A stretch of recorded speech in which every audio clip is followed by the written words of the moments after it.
naman po tayo. Mag-adobong talong.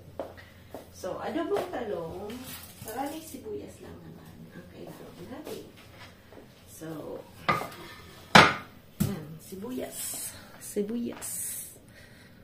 So, ito po yung lardong ng tawag lang. Tapos, yan. Sibuyas. Yan, iyatin na natin yung ating talong.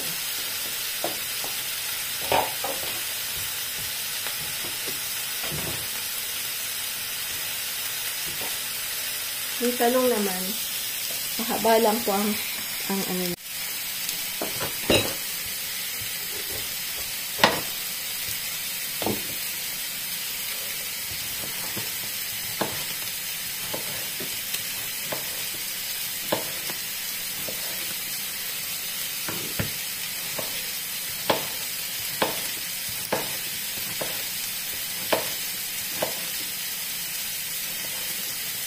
Kahaba lang po ang balat natin dyan, oh. So, ang talong po ay kumakain ng mantika. Makain siya ng mantika, ah. Diba na?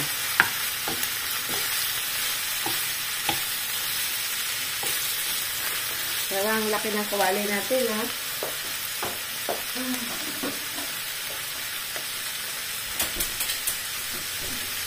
Init ko today. So, anong oras na ba? Siguro mga 10 something na po. No? Pag 10 o'clock po, naliligo na ako. Tapos, dapat 11:30 nakakain na ako. Kasi, 12:45 po, alis ko dito. Malapit lang naman po kasi yung work. Hanggang 8 o'clock po ako sa work. So, 7 hours po today. Tapos, tomorrow, 6 hours. Kaya lang, Saturday, full day po ako sa Saturday. Kasi last Saturday, off po ako. So, ganun po yung, ano namin. Yung isa ko pong katrabaho ang magiging off ngayon Saturday. Para may weekend po kami. Kaya, parang patas-patas po yung ano. So, this Saturday, full day po ako. So, 7 to 12:30. Tapos, 3 o'clock hanggang 8 o'clock.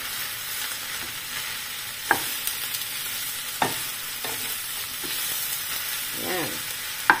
Hindi ko masyadong nilagyan ng mantika na po. Hindi ko nga linagyan pala ng mantika kasi yung lapdong na yan, meron po siyang mantika. Yan. So, papaanoin lang natin yan. Siguro lagyan din natin ng konting olive oil niya kasi parang mamaraba. Pero, kunti lang. Yan.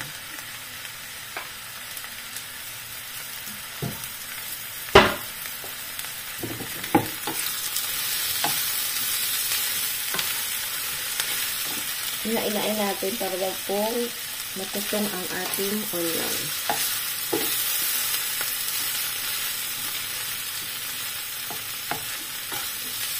Yan po ang mahirap sa talong.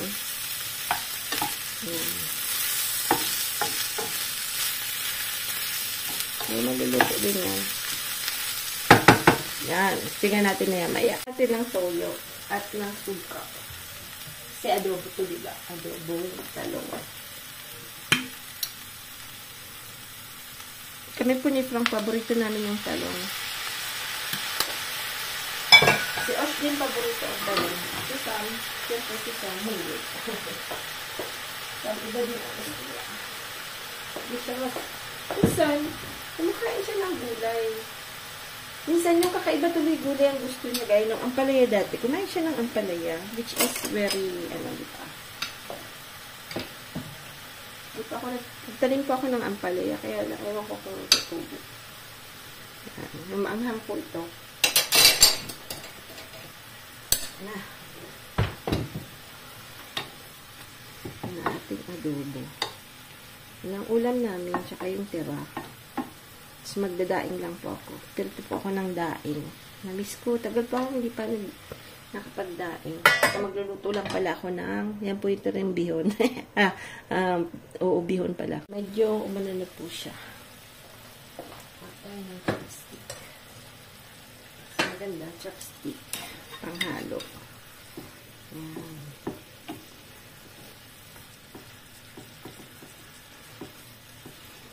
Huwag natin masyadong toyoan kasi medyo maalat yung nabili kong toyo.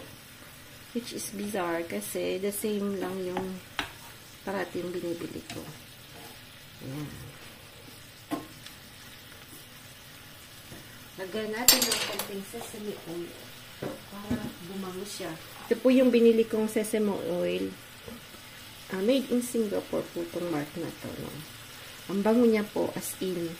Kasi yung made in here in France, hindi po siya ganun kabango. Kasi hindi siya grilled na sesame. Ito talaga, amoy pa lang. Wow. Mapapasarap ka na. Lalagyan natin ng kunting greens yan. Ulang-ulang. Tsaka tirang ano po, mackerel. Ay, maliit. Yung adobo natin. Simple lang yan. Alam mo, sa Pinas, sarap na yan. Kamayan lang yan. Kamayan lang. Tapos tuyo. Sub na yan. Iba po kasi yung pag kumakain ka pag nasa Pilipinas na po, lalo na mahangin-hangin na sabay kubok ka, no? Pero talagang tataba ka siguro kasi syempre, parati kang kakain ng mga ganyan. Naka, wow. Yan, yung diet mo niyan, ano na naman. Daing po tayo. May sapsap pa pong natira, tsaka, yan, galing Pilipinas po. So, January pa po kami makakauwi ni Frank. So, mukhang mauubos ang ating daing. Ganyan talaga. Anyway. Sobrang ano. Nilagyan ko po ng parsley kasi wala na po akong basilic. Namamatay po kasi yung basilic pag winter na po. So, nilagyan ko ng parsley para bumango-bango ng konti. Pero, mas maganda po talaga pag basilic. So, yun lang mahirap. Yan. Nakatakas tong isa. May nakatakas, oh.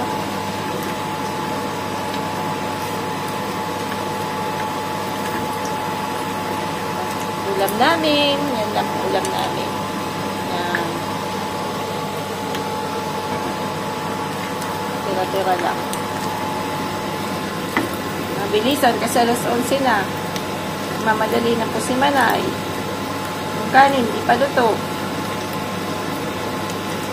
Sarap po niyan, crispy. Yan. Okay na yan. Okay na yan. Kaya lang dapat medyo naglalangoy siya sa mantika na po para maging ganyan, maging crispy po. Tapos, wag naman pong masyadong matagal kasi papait po yung, yung daing nyo po, no? So, ayan na. Labas, tingnan nyo po kung gaano kainit sa labas.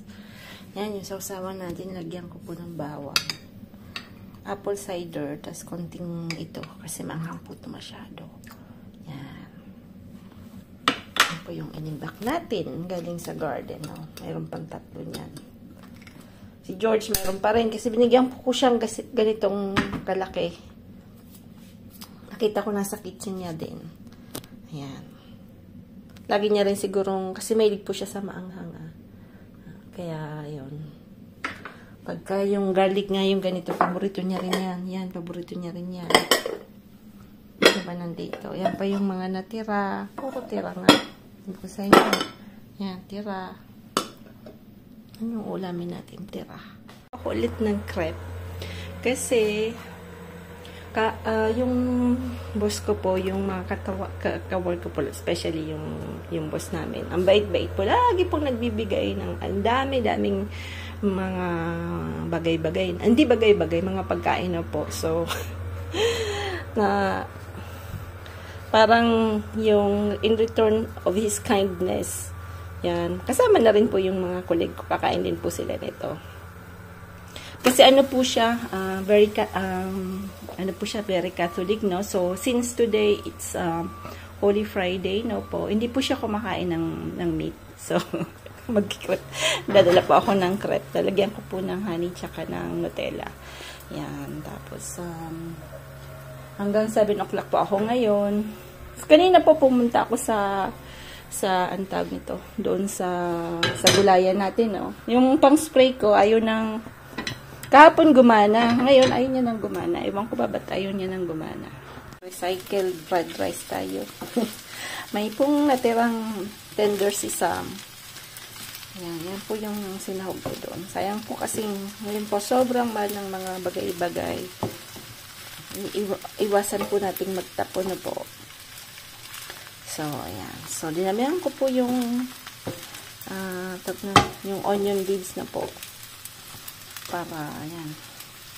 Ano lang din, lagyan ko ng konting toyo. Pero hindi ko na po lalagyan ng margarine kasi olive oil lang po na konti. Kasi mayroon po yan na Chinese chorizo na po na galing sa Pilipinas na po. So,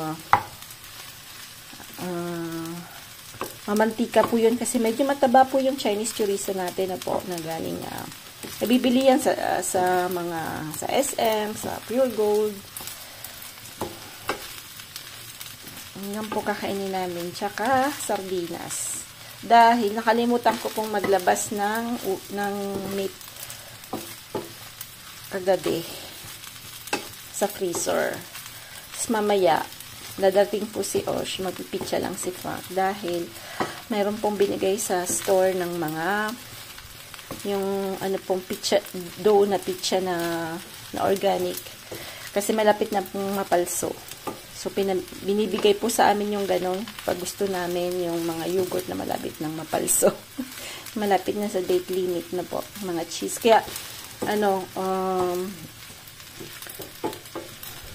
binibigay sa amin ng boss namin. Kung gusto namin, hindi kami pinipilit kasi tinatapon lang naman po. Yun po kasi hindi nila pwedeng ipamigay. Walang nagkukulik. Dati po sa dati kong work may nagkukulik po. Dito wala. Pero hindi naman ganun kadami yung tinatapon nila po. Kasi ayaw po nila. Baka kasi pagka nakuha ng expired na masyado, magkasakit po yung kumuha. Diba? Meron po kayong ibang Pilipinang nagbabasura po yung ganon. So, dito po, bawal po yun sa France. Kasi, syempre yung mga bagay-bagay po minsan, tinatapon kasi may issue na po. So, natatakot po silang yung mamulot nun ay magkasakit. So, minsan po kasi yung na-expose sa hindi na ilagay sa ref or something. So, siyempre, yung mga tao, hindi naman po nila alam na na-expose yung sa heat or something na po, or bukas na konti. So, pagka minsan, kinain mo yon at marami pong bacteria, mabiblame pa po yan sa may-aring nagtapon sa labas. So, kami po, may kumukuha po nun at ginagawang organic something na po. So, kahit dun sa pinagtatrabahong ko dati, ganun din po. May kumukuha po. May kumukuha ng mga wastes. Tsaka yung iba po, pinamibigay talaga. Pagka mga 2 days, 3 days ng expiration date, binibigay po sa mga, yung restaurant, yung kumakain po doon yung mga taong walang gaanong money, yung mga homeless, ganun po. So, maganda rin po yung ganon. Ganun po yung nangyayari. Wow. There's a big deal sa lele. Ayan. So, yan po lang yung uulamin namin ni Frank. At ako po may pasok hanggang 7. So, mamaya po nandiyan si Osh.